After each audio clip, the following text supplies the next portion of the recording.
What if, before the world could get to you, before the stress, the noise, the chaos, you took 10 minutes each morning to return to your core, not with affirmations, not with hype, but with ancient clarity, with timeless discipline, with the wisdom of men who walked through fire and still stood calm. These are not motivational quotes.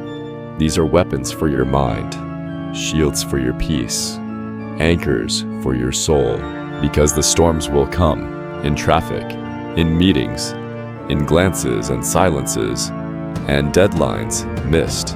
But you are not the storm. You are the mountain beneath it. You are the one who chooses. You are the one who breathes. You are the one who begins each day not with control over everything, but with mastery over the one thing that matters most, yourself. Meditation. 2. No one can offend me unless I allow it. Begin this day with a truth most people will never accept. No one can offend you. No one can hurt your pride, your peace, your confidence, unless you first hand them the power to do so. This is not just a comforting thought. It is the very foundation of Stoic strength. Because if another person's words can ruin your day, then you have given them more authority over your mind than you have over yourself. And why would you? Why allow a stranger, or even a loved one, to command your internal weather? Why let a careless phrase, or a cold look, or a delayed reply become the master of your emotions? Why offer your calm, your energy, your clarity to someone who doesn't even know what you've already fought through, just to stand where you are? Marcus Aurelius reminded himself of this every morning. Today, he wrote, I will meet people who are meddling, ungrateful, arrogant, dishonest, jealous, and surly. He didn't say this with bitterness. He said it with peace, because he understood people will be people. They are shaped by their own fears, their own trauma, their own lack of awareness, and none of that is within your control. But how you interpret them, that is yours, always. Epictetus taught that insult is nothing but sound, words in the air, meaningless until you give them meaning. If someone speaks ill of you, he said, let your only response be, he obviously does not know the truth about me, and then let it go. That's what it means to live freely, not in a world where no one ever offends you, but in a state of mind where offense cannot reach you. You may hear criticism today. You may be misunderstood. Someone may speak to you with disrespect, but before your mind leaps into defense or anger, pause. Ask yourself, is this truly about me?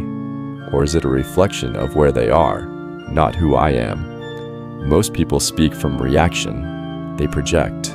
They lash out from places in themselves that are unresolved. But you are not most people. You are training for something higher. You are choosing the path of inner mastery. So when offense comes, and it will, smile, not in arrogance, but in quiet understanding. Say nothing or respond with dignity, but do not carry it. Do not replay it in your head all day. Do not poison your mind by drinking their bitterness. Let it pass, like wind. If you hold on to every offense, you will lose yourself in a war that cannot be won. Because even if you win the argument, you've already lost your peace, and peace is more valuable than being right. Ask yourself, what is more important to me, proving my point or protecting my stillness? Would I rather be disturbed by someone's ignorance or be free of their chaos? The choice is always yours. This morning, set the tone for your day. Decide now that no one has the right to disturb your inner world. Not the rude driver, not the impatient boss, not the distant partner. You decide how you feel. You decide what stays and what passes through.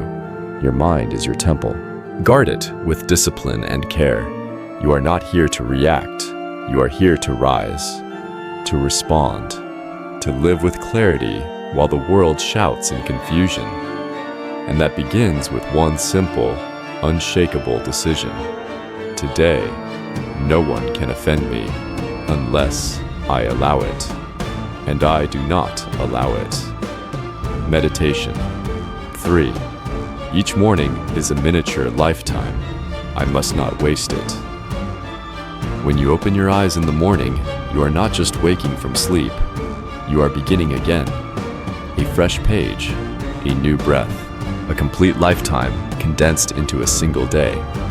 And if you truly lived with that awareness, if you believed that today might be your last sunrise, how would you move? How would you speak? How carefully would you protect your time, your energy, your attention? The Stoics began each morning not with blind routine, but with reverence. They treated waking not as a chore, but as a gift, a privilege that was not guaranteed. In these 12 Stoic morning meditations, you'll train yourself to be unshakable, to meet each day with eyes open, with breath steady, with purpose forged in silence. You'll stop reacting. You'll start responding. You'll stop chasing. You'll start becoming. This is not self-help. This is self-mastery, and it begins now, with your first breath of the day. Marcus Aurelius wrote, "When you arise in the morning, think of what a precious privilege it is to be alive, to breathe, to think, to enjoy, to love." This wasn't poetry. It was a command to live, because you don't know how many mornings you have left. None of us do. But what we do know, and what the Stoics taught relentlessly, is that this morning is real, and it deserves your full presence. So how will you spend it? Scrolling endlessly, losing yourself in the noise of others, replaying arguments in your mind that serve no one, chasing things that don't align with who you say you want to be? Or will you rise with discipline? Will you use this sunrise as a moment of clarity? Will you choose to live, not in theory, but in action? Seneca said, "It is not that we have a short time to live, but that we waste much of it." Nowhere is this more obvious than in the morning, that sacred hour where the world is quiet and your mind is open, and the day hasn't yet begun to demand pieces of you. What if you treated every morning like a sacred beginning? What if, before the emails, the traffic, the distractions, you chose stillness, 10 minutes of reflection, a cup of coffee with no phone, a journal entry, a single quote to anchor your mind? That is Stoic meditation, not just sitting in silence, but orienting your soul to what matters before the world tries to pull you in every direction. And if today were your last, would that not be the most worthy way to begin? There is no shame in having wasted time in the past, but there is tragedy in continuing to waste time now that you are awake to its value. So this morning, before the flood begins, pause, feel your breath, feel your pulse, look out the window. This is life. This is your life. Not someday, not later, not when the conditions are perfect. Now. Everything you need to be the man you're meant to be is already inside you. What's missing is not ability, it's attention, it's direction, it's urgency. Let this morning be the moment you stop living on autopilot. Let it be the moment you return to what matters. Let it be the beginning of a full day, not just one more you sleepwalk through. You were given this day for a reason. It is a lifetime wrapped in 24 hours. Live it like it matters, because it does. Meditation 4. Everything that happens today is in accordance with nature. I will receive it without resistance. As you step into this day, know this: the world does not exist to satisfy your preferences. The events that will unfold, the traffic, the interruptions, the unexpected changes, they are not obstacles designed to punish you. They are simply what is. They are reality unfolding according to its nature, not according to your expectations. And the Stoic does not waste his life resisting what must be accepted. When Marcus Aurelius reminded himself, "You must live in accordance with nature," he wasn't talking about walking barefoot in the forest or avoiding technology. He meant, Live in harmony with how life actually works, not how you wish it worked. Accept the laws of the universe. Accept that people will be who they are, that plans will fail, that things will break, that time will pass. This is not fatalism, it is freedom. Because when you drop the exhausting need to control the uncontrollable, you regain your strength to command what is truly yours, your judgment, your decisions, your character.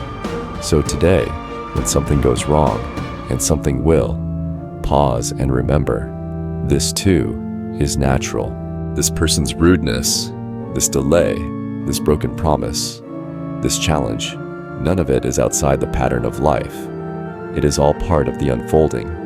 You don't have to like it, but you do have to meet it. And the way you meet it is what shapes your day. Resistance is not strength, it is tension. It is the slow drip of energy poured into things that will not bend. The Stoic man does not argue with the weather. He adjusts his steps. He does not curse the river for flowing. He learns to swim with its current. Epictetus said, "Don't seek for everything to happen as you wish it would. Seek for everything to happen as it actually does, and your life will flow well." This is not passivity. It is the highest form of agency, choosing to cooperate with life instead of fighting it blindly. Today, something will push against you. Meditation 1. I do not control the world. I only control myself. As the light of a new morning breaks through your window, let this thought enter before any other. I do not control the world. The events of today are not mine to command. The people I meet, the words they say, the turns that fate might take, none of them bend to my will. And yet, I am not powerless. I possess something greater than control. I possess choice. I possess my reason, my response, myself. Will you push back with frustration, or will you absorb it with awareness? Will you waste time wishing things were different, or will you meet reality with quiet strength? The tree that survives the storm is not the one that stands stiff.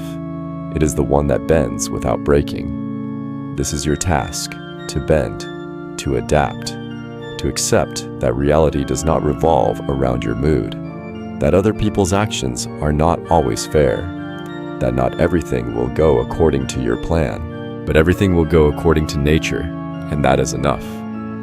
Look at your life today, not as a list of demands, but as a field of practice. Every annoyance is an opportunity to exercise patience. Every disappointment is a chance to demonstrate resilience. Every change of plan is an invitation to let go of control and embrace clarity. This is not weakness, it is wisdom. The Stoic man does not crumble when life changes direction. He aligns himself with what is, and because of that, he moves with calm through the chaos. He doesn't need the world to behave a certain way. He only needs to behave as a man who honors what is real.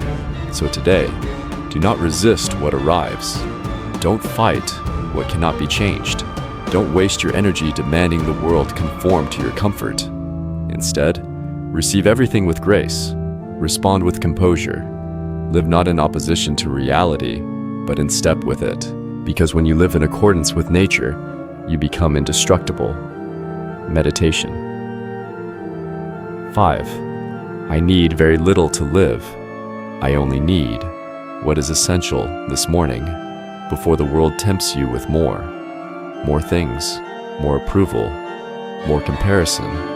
Remind yourself of this. I need very little to live. I need even less to live well. The Stoic man is not impoverished by his simplicity. He is liberated by it. He does not confuse comfort with meaning. He does not mistake excess for strength. He walks light because he knows that the heaviest burdens are not always on our backs. They are in our minds. Seneca wrote, "It is not the man who has too little, but the man who craves more, who is poor." And today, the world will try to make you crave. It will whisper that your life isn't enough. Not until you buy this, wear that, Impress them. Become him. The algorithm will feed you 1,000 images of people who seem happier, richer, more loved, more complete. But the Stoic does not chase shadows. He does not trade his peace for approval. He knows the truth. Nothing outside of him can complete what must be built within. He knows that the fewer things he needs, the stronger he becomes. So begin today with gratitude for the essentials: a breath in your lungs, a roof over your head, a mind that can think, a heart that can choose. These are riches, not to be overlooked, but to be honored. A man who begins his day by acknowledging what he already has, that man walks through the world untouchable. You don't need the perfect routine, the ideal job, the flawless relationship to start living well. You need honesty. You need consistency. You need to strip away what is false, what is excessive, what is noise. And when you do, something astonishing happens. You begin to see clearly. You begin to feel lighter. You begin to remember who you were before the world told you to be someone else. This is the Stoic way: subtraction over addition, essence over appearance, depth over display. The modern man tries to build identity through accumulation. The Stoic man builds identity through elimination. He lets go of what does not serve his character, his clarity, his calm, and what remains is something unshakable. Ask yourself now, what do I think I need to be happy? What am I grasping for that might be blinding me from the simplicity of truth? Can I reduce that need today, even just a little? Can I choose to be fulfilled, not when everything is perfect, but when I choose to see what's already here? You don't need 10 steps to be centered. You need one honest look in the mirror and the courage to ask, what truly matters today? Is it chasing likes or living with purpose? Is it proving your worth or acting from it? Is it showing off or showing up? Make the choice now to walk light, to be content, not because everything is easy, but because you've stopped carrying what you don't need. You are not empty. You are not lacking. You are simply distracted by things that do not matter. Return to simplicity. Return to the essential. The Stoics began each day with this understanding. Marcus Aurelius, ruler of the most powerful empire on earth, reminded himself every morning, people will be rude, life will be unpredictable, and pain will arrive. But still, he would choose how to meet it, and so must you. Let go of the illusion that everything must go your way today. It won't. Someone will disappoint you. Something will break. A plan will fall through. Return to the powerful truth that has always been enough. You. Meditation 6. I choose to respond with wisdom, not with impulse. As the morning begins and life starts to stir around you, phones lighting up, voices rising, schedules pressing, you will be tested, not by enemies, but by ordinary moments. A rude driver, a thoughtless message, a change of plans, small things, but each one a doorway. Behind one door, reaction. Behind the other, response. And your entire day, your mood, your energy, your focus will be shaped by the door you choose. The Stoics taught that true freedom does not lie in doing what you want. It lies in choosing how you respond. Because in every situation, between the event and your reaction, there is a sacred space. In that space lives your power. That space is your mind. And the more you train it, the more that space expands. Epictetus said, "It's not what happens to you, but how you react to it that matters." Today, you will not be judged by what the world throws at you, but by how you carry yourself through it. Anyone can be calm when things go well, but composure under stress, grace under fire, that is Stoic strength. Impulse is easy. It's fast. It feels good for a moment. The sharp reply, the angry sigh, the sarcastic remark, the indulgent escape. But those reactions cost you. They fracture your clarity. They waste your energy. They take you away from your path. Wisdom is harder. It requires pause. It demands patience. It calls for presence. But it gives you everything. Impulse steals peace, perspective, power. So this morning, decide. I will not be mastered by the moods of others. I will not let circumstances write my character. I will breathe before I speak. I will wait before I act.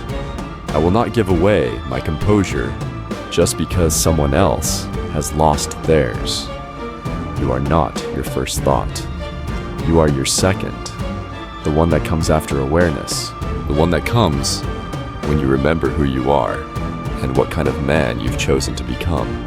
This is your practice, not perfection, but mastery, not flawless control, but conscious direction, like a warrior who does not swing wildly, but with precision, like a sailor who doesn't curse the storm, but adjusts his sails.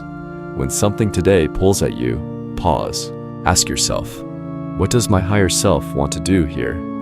Will this reaction bring me closer to strength or further into chaos? What would a man of virtue do in this moment? And then act, not from ego, but from truth. You are not a puppet to your feelings. You are not a slave to your triggers. You are the observer, the chooser, the one who has trained to stand still when the world spins. And that training begins now, with the first conversation, the first frustration, the first test of your calm. Respond, don't react. Lead, don't follow impulse. Think, then act. And in doing so, you don't just shape your morning, you shape your character. Meditation. 7. Procrastination is the quiet enemy of my dignity. As the sun rises and this new day unfolds before you, one silent force waits to take hold, not with violence, not with noise, but with a whisper. Later. It says, you have time. It says, not yet. And if you listen, even once, you begin to drift. You begin to lose momentum, and without realizing it, you begin to lose your power. The Stoics called this by its true name, slavery, because a man who knows what he must do but does not act is not free. He may look calm, he may speak with purpose, but inside, he is tangled, torn between his potential and his delay, his clarity and his comfort. Seneca wrote, while we waste our time hesitating and postponing, life is slipping away. He did not say this to shame, he said it to wake us. Because procrastination is not a scheduling issue, it is a soul issue, a silent betrayal of our own potential. Every day you delay what matters, that workout, that difficult conversation, that act of discipline, that project your soul keeps whispering about. You feed a shadow inside you, a quiet resignation that says, maybe I'm not ready, maybe I'm not capable, maybe I'll never begin. But today, you are not that man. Today, you remember, what I delay becomes my master. What I postpone becomes heavier. What I avoid becomes the architect of my anxiety. You don't need to finish everything today, but you must begin. 1 page, 1 rep, 1 minute of focused presence, 1 deliberate decision. That's all it takes to reclaim your direction. And with direction comes dignity, because that's what procrastination steals, not just time, but dignity. That silent, sacred pride that comes from doing what you said you would do, from keeping your word to yourself. If you resist these things, you will suffer twice. Once from the thing itself, and once from your refusal to accept it. But if you accept this truth from the start, that the day belongs to the world, but your mind belongs to you, then no surprise can steal your peace. No delay will disorient you. You will walk through the hours like a man who knows what he owns and what he does not. And what you own, truly, is only your own mind. Epictetus taught this distinction with fierce clarity, from walking through your day not as a reaction, but as a man aligned with purpose. And yes, you'll be tempted today to scroll, to drift, to wait for the perfect moment. But the Stoic man knows the perfect moment is now, not when the mood arrives, not when you feel inspired, now. Because discipline is not about how you feel, it's about what you've committed to. Marcus Aurelius reminded himself daily, you could leave life right now, let that determine what you do, say, and think. Not to create panic, but to create clarity, urgency, reverence for this day. You don't know how many mornings you have left, but you do know you have this one. Don't waste it. Don't rehearse what you already know you must do. Begin, because each time you act, even in a small way, you become more of the man you claim to be. You silence the voice of doubt. You rise above the gravity of comfort, and you reclaim something the modern world is constantly trying to take from you, your will. So today, move with intention, with direction, with discipline, and let your actions remind you, I am not a man who waits. I am a man who builds. Meditation. 8. I was not born to be liked. I was born to live with integrity. As the world begins to stir and people awaken to their roles, their expectations, their opinions, you will feel it. The subtle pull to fit in, to please, to soften yourself to meet the comfort of others. You'll feel the urge to say what they want to hear, to do what will earn approval, to hide your sharp edges so you can belong. But this morning, remember the Stoic truth. You were not born to be liked. You were born to live in truth. You were born to live with integrity. There is no deeper form of self-betrayal than becoming what others want you to be, instead of standing in what you know to be right. The man who bends for applause may get the crowd, but he loses himself in the process. And once lost, the noise of the world only grows louder. Marcus Aurelius faced this pressure more than anyone. As Emperor of Rome, every eye watched him, every decision judged, every word weighed, and yet, he wrote to himself, it never ceases to amaze me. We all love ourselves more than other people, but care more about their opinion than our own. He saw the trap, and he reminded himself daily to return to principle. You must do the same. Today, someone will misunderstand you. Someone will not agree. Someone will not see your worth. And if your peace is tied to their reaction, you will be at their mercy all day. But the Stoic man is not concerned with impressions. He is concerned with alignment, that quiet internal sense that says, I acted rightly, I spoke clearly, I stood firm, I did not become smaller to be accepted. This doesn't mean arrogance, it doesn't mean shutting others out. It means listening deeply, but not losing yourself in the process. It means respecting others, without silencing your truth to make them comfortable. You were not born to be decoration. You were not born to be applause. You were born to live by logos, by reason, by virtue, by the inner fire that guides you when no one else is watching. The crowd is fickle. Today they'll cheer, tomorrow they'll jeer. If you build your self-worth on their noise, you will never stand still. But if you root yourself in what is true, in your values, in your discipline, in your quiet courage, then even in solitude, you will stand free. Ask yourself now, am I speaking to express truth or to gain approval? Am I acting from principle or from fear of rejection? Am I living my life or just auditioning for theirs?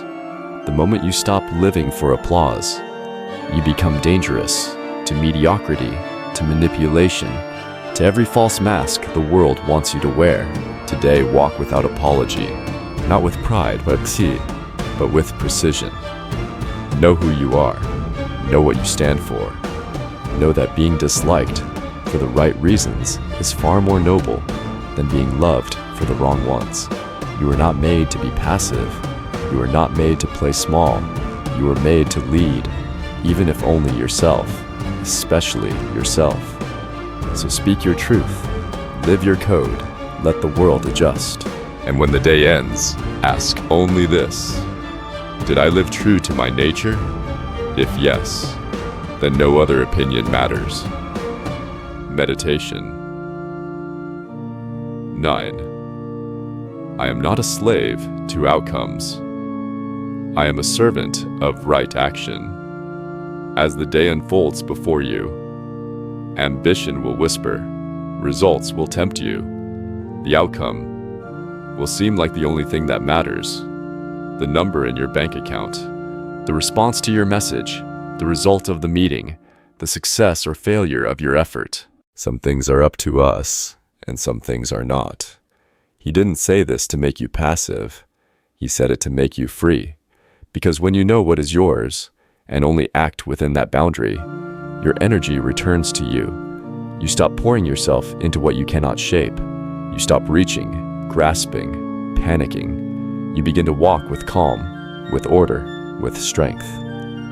So this morning, before you check your phone, before you look at the news, before you absorb the chaos of others, pause. But this morning, you must remind yourself, I am not here to control the outcome. I am here to do what is right. I am not a slave to results. I am a servant of action, rooted in virtue. The Stoic man acts, not for applause, not for reward, but because action itself is the measure. He plants seeds, not because he is guaranteed fruit, but because planting is his duty. He speaks truth not because everyone will agree, but because silence would betray his nature. He shows up, fully, relentlessly, not because he is promised success, but because showing up is who he is. Epictetus said, "You have control over your effort, not the outcome." This is not weakness. This is the ultimate power, because once you let go of the need to win, you are free to focus on doing what is necessary, what is noble, what is aligned. Too many men today chase results like addicts, desperate for validation, for attention, for that next proof that they are enough. But in doing so, they become erratic. They live on edge. Their joy rises and falls with every metric, every reply, every external reaction. They are no longer men. They are puppets, pulled by outcomes they cannot control. But the Stoic is different. He acts. He releases. He trusts. Not in fate blindly, but in the process. He knows, I will give everything I have. I will do it with discipline, with focus, with presence. And then I will step back. I will not beg the universe for guarantees. I will not negotiate my peace in exchange for a result. I will accept what comes, and then begin again. This is how you keep your center in a chaotic world. This is how you build consistency. Because when others panic, when they chase endlessly, you remain rooted. You measure your day not by what you got, but by how you gave. Not by what happened, but by what you chose. Ask yourself now, am I acting today to feel powerful, or am I acting from power already claimed? Am I reaching because I lack, or am I moving because it's in my nature to move? Marcus Aurelius wrote, "The fruit of this life is good character and acts for the common good, not wealth, not applause, not success in the eyes of others, just the steady, unwavering commitment to do what is right and let go of everything else." So today, pour your effort into the task, not the trophy, into the mission, not the medal, into the truth, not the applause. Let others chase results. You be the one who builds the habit. Let others react.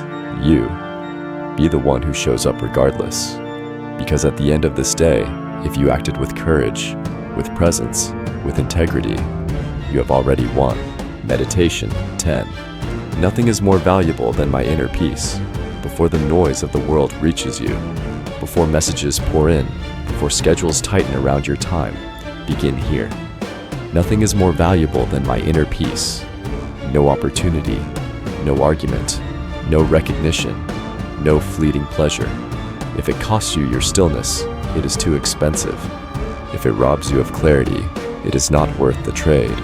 The Stoics believed peace wasn't something you find, it's something you build, piece by piece, choice by choice. You protect it the way a warrior protects his shield, not with fear, but with fierce awareness. Because once you lose it, everything else unravels. How many times have you let someone else's words infect your mood for hours? How often have you allowed your anxiety to dictate the tone of your day? How many days have been hijacked by things you could have released, but didn't? Marcus Aurelius wrote, "The happiness of your life depends upon the quality of your thoughts." That means your thoughts, not the traffic, not the silence of a person you hoped would call, not the performance of someone else, but your inner dialogue, your frame, your focus, and that inner world, that is yours to govern. You don't owe anyone a reaction today, not the aggressive stranger, not the difficult coworker, not the memory of yesterday's regret. You are allowed to observe without absorbing. You are allowed to witness the chaos without becoming it.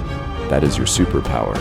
The space between what happens and what you do with it. Take a breath and ask, what do I actually control today? You don't control whether she texts back. You don't control whether your coworkers are fair. You don't control traffic or weather or the noise of the world, but you do control your effort, your mindset, your tone of voice, your ability to pause before you speak, your decision to let something go instead of carrying it all day, your choice to begin, even if motivation hasn't arrived yet. That is enough. That is more than enough. Epictetus said, "There is only one way to happiness, and that is to cease worrying about things which are beyond the power of our will." So ask yourself, what am I holding on to that I can't control? What thought pattern am I feeding that breaks my own peace? Can I choose differently? Not tomorrow, but now. Because peace doesn't show up at the end of achievement. It's not waiting for you on the other side of success. It's here, in this breath, in this choice, to pause instead of react, to soften instead of tighten, to let go instead of grip harder. The world will offer you 1,000 reasons to be angry today, 1,000 distractions, 1,000 temptations to leave yourself. But your task is singular. Remain in your center, not because you are passive, but because you are powerful, because you have chosen to anchor yourself in what is eternal, not in what is temporary. That email, not worth your storm. That judgmental glance, not worth your energy. That delay, that plan change, that unmet expectation, not worth your peace. So today, protect it, guard it like a sacred flame, not by avoiding life, but by standing fully present in it, with eyes open, with breath steady, with soul intact. And if something tries to pull you out of alignment, ask yourself, does this truly deserve a piece of me? Or is my calm the real victory? Because when peace is your priority, everything else begins to arrange itself. Meditation 11. I was born to serve something greater than myself. As the morning unfolds and you begin to step into your responsibilities, your goals, your desires, pause and ask yourself one question that the Stoics asked often and answered with their lives. What am I truly here for? Because if all you live for is personal comfort, personal gain, and personal image, then your life will shrink until it's only big enough to hold your ego and nothing more. But if you rise today in service to something beyond yourself, an ideal, a principle, a purpose greater than your own pleasure, then your life expands. Marcus Aurelius ruled the greatest empire of his time, yet he reminded himself each day, "You are not meant for luxury, you are meant for duty." This wasn't about suffering, it was about depth.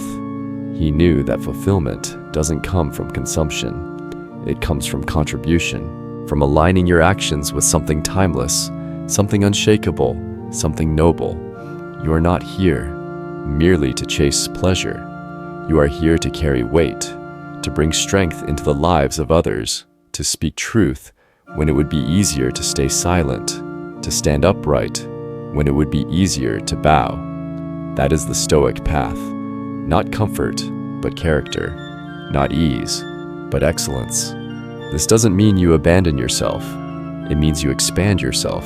It means that when you act today, at work, in conversation, in small private choices no one will ever see, you act not just for your own gain, but for the kind of world you want to help shape. And that begins with how you show up. Do you bring integrity into the room, or just ambition? Do you bring calm, or only control? Do you lead with purpose, or posture? The Stoic does not live to be admired. He lives to be useful. He does not seek followers. He seeks alignment. And in that alignment, in that quiet loyalty to virtue, he finds something most people never touch: meaning. Seneca wrote, "There is no enjoying the possession of anything valuable unless one has someone to share it with." If your knowledge, your success, your strength doesn't lift others, then what is it for? If your talents do not benefit anyone beyond your own image, what will remain of them when you are gone? Today, serve, not to be seen, not to be thanked, but because that is what a Stoic man does. He uplifts, he strengthens, he protects, he teaches, sometimes with words, but always with example. And when trials come, because they will, he does not retreat into self-pity. He steps forward and says, "This is why I trained.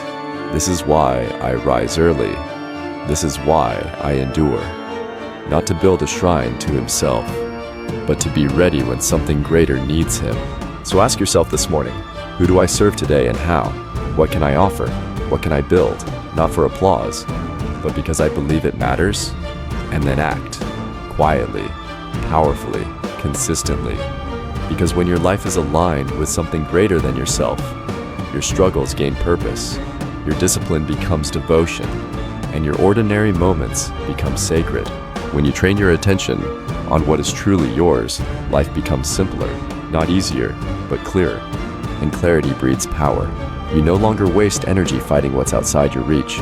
You use it to master what's in your hands. There is freedom in that. Not the freedom of doing whatever you want, but the deeper freedom of not being enslaved by what you can't change. That's real power. That's Stoic power. Meditation. 12. Today might be my last sunrise. I will live it fully before you move, before the world claims your attention. Stand still for a moment and remember, this day is not guaranteed. This breath is not guaranteed. This sunrise may be your last. And though the mind resists this truth, though it clings to illusion, to later, to someday, the Stoic sees it clearly. And because he sees it, he lives more fully than those who pretend time is infinite. Memento mori. Remember that you must die, not to cause despair, but to sharpen presence, not to stir fear, but to summon purpose. Seneca wrote, "You act like mortals in all that you fear, and like immortals in all that you desire. But today, you do not have the luxury of immortality. You only have now, and that makes now sacred."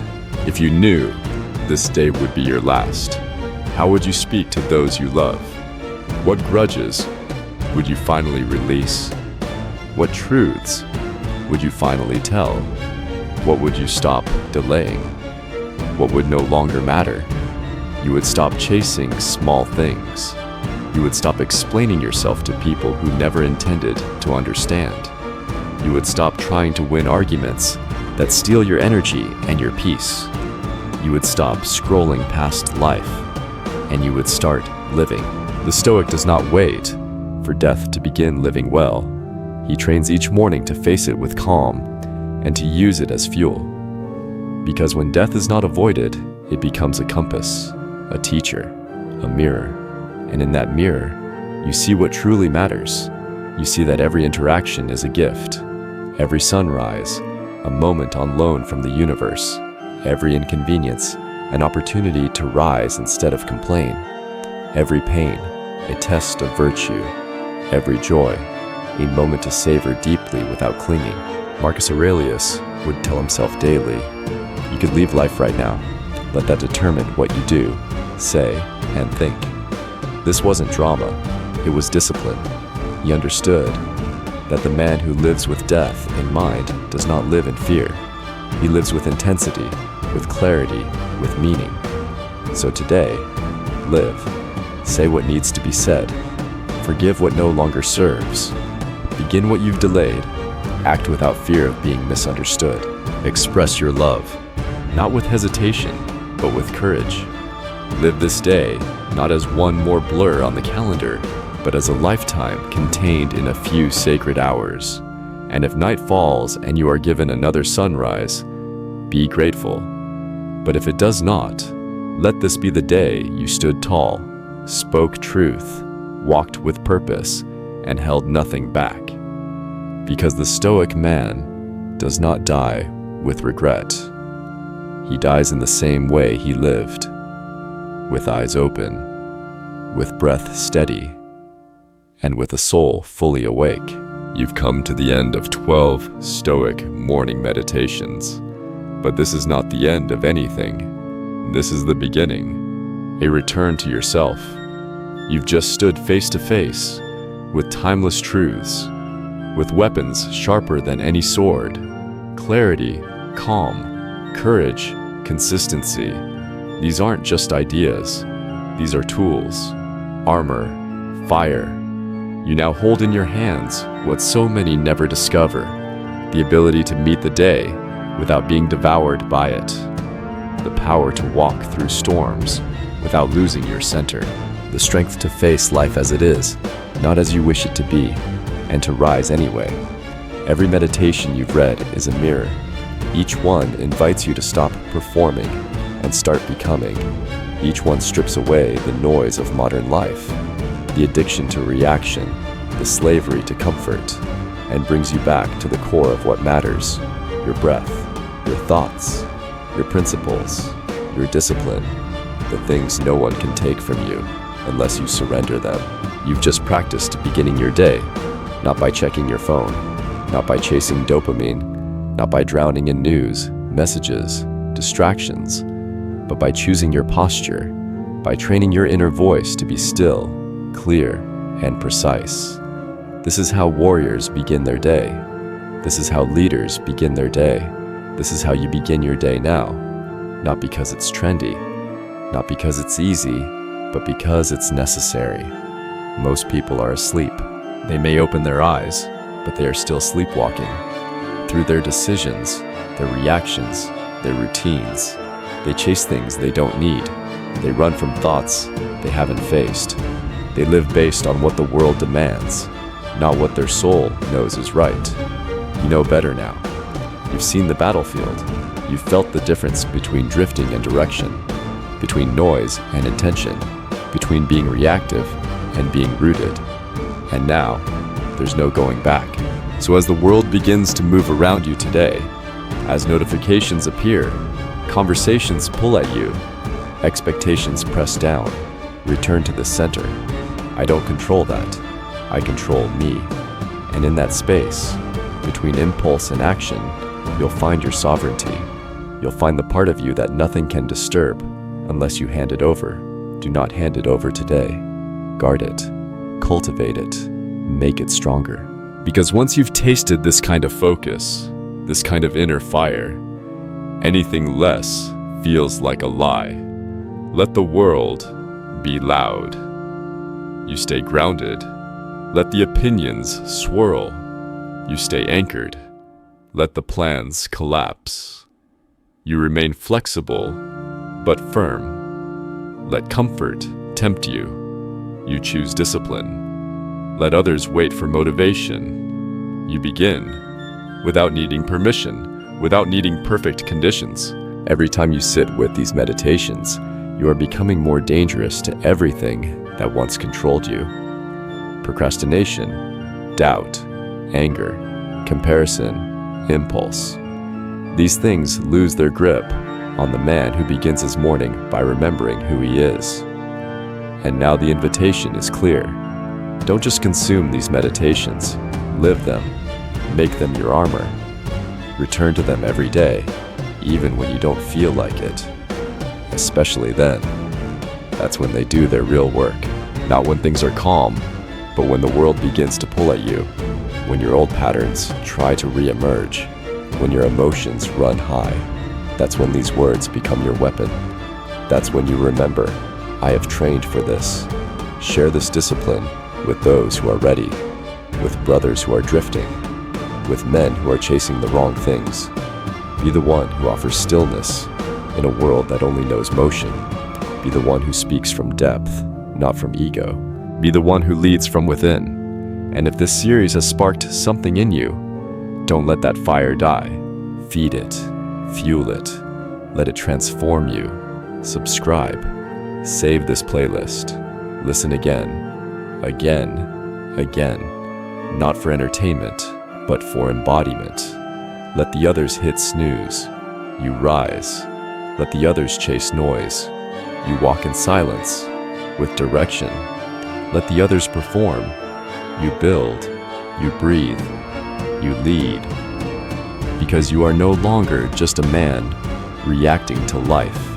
You are the man who responds, who chooses, who remembers. And when you begin each morning like this, not once, but every day, the world will feel it. Not because you shouted louder, but because you've become unshakable.